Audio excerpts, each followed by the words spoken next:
Ladies and gentlemen, thank you for joining us for your English news session program on radio television of Burkina Faso from Ouagadougou. The president of the Mali transition, Malik Ndiaye, paid a visit to President Roch-Marc Christian Kaboré on Friday in Ouagadougou. No information was given to media about the purpose of the interview with Roch-Marc Christian Kaboré.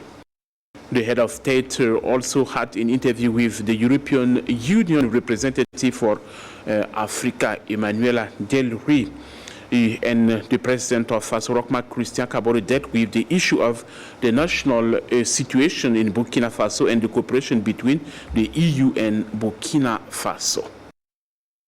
The WAP, the West African Power Pool, that is the ECOWAS Power Connection Project, and different donors met on Friday in Ouagadougou. The purpose of the meeting is to look for donors for funding the power sharing project in the ECOWAS region. The meeting gathered together the national electricity companies and donors. The WAP need about 3 billion CFA francs to make the project operational and face the electricity crisis in the sub-region. The Assistant Secretary of State for African Affairs had to stay in Burkina Faso 2 weeks ago. During her stay, Mary Catherine P. had an interview with the high authorities of the country to deal with the security concern in Burkina Faso and in the Sahel region. Before leaving Ouagadougou, the Assistant Secretary of State for African Affairs granted a press interview to our reporter Vincent Kenebego. Just watch what is coming up. I was selected and confirmed as Assistant Secretary in late September and sworn in on September 30th. So my first month in the office is this month, October, and I felt it was important to immediately travel to the continent to make clear U.S. interest in diplomacy and partnership with the great continent of Africa. So that is why I chose to travel so quickly upon my swearing in and confirmation. I chose Burkina Faso because I wanted to illustrate a priority of President Biden and Vice President Harris. And that is, they believe it is important to support democracies across the world. They recognize that democracies, including our own in the United States, are facing challenges. And we wanted to come and praise the choice of the people of Burkina Faso in 2015 to choose democracy, and again in 2020.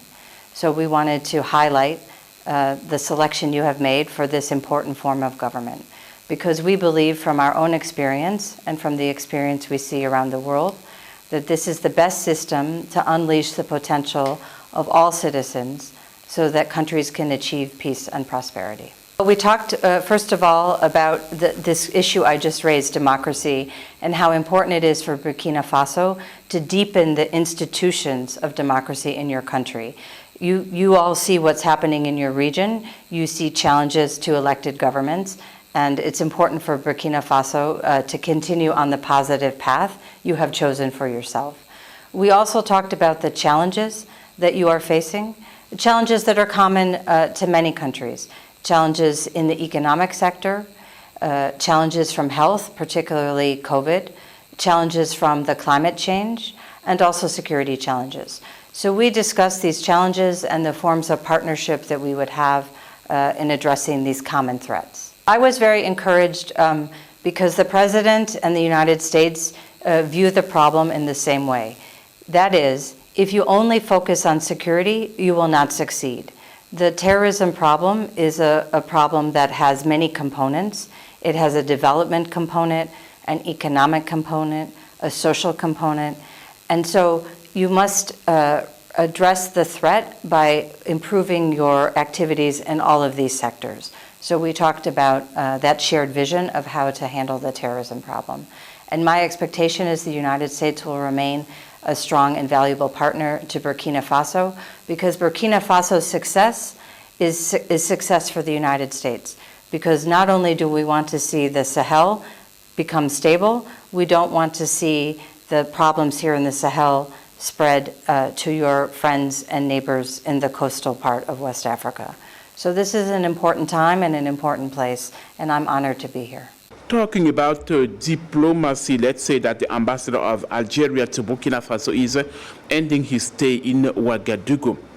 Before joining back home, Mohamed Enseur was awarded by the Foreign Affairs Minister, the Algeria diplomat, to spend about 6 years in Burkina Faso, and he was decorated for having contributed to strengthen the bilateral cooperation between Burkina Faso and Algeria.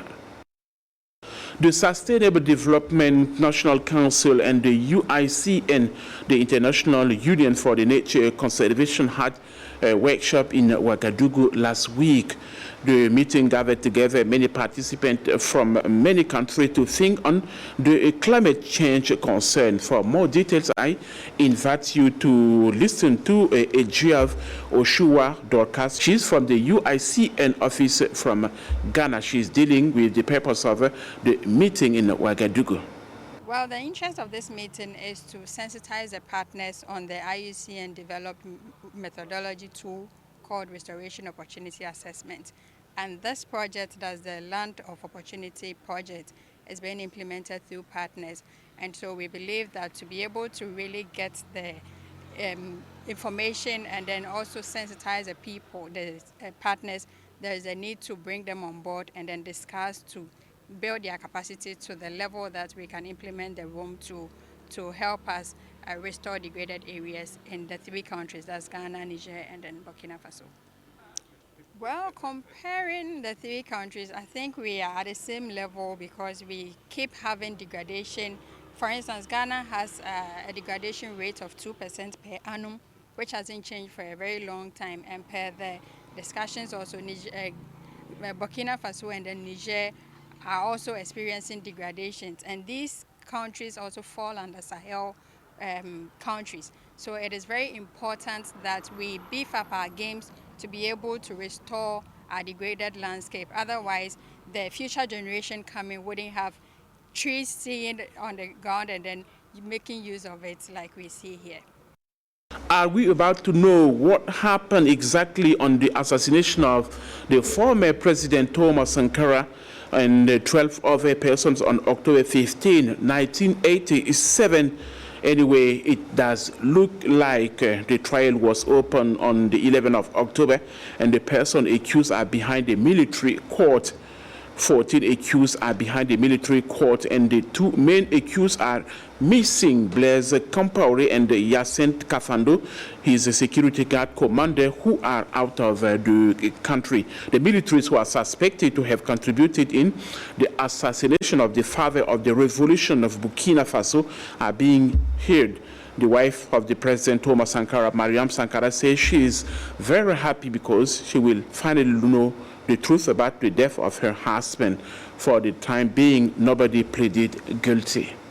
In sport, the current news in Burkina Faso is obviously the Tour de Faso, the international cycling competition. 15 teams coming from 12 countries from Europe and Africa are taking part in this 33rd edition of the Tour de Faso.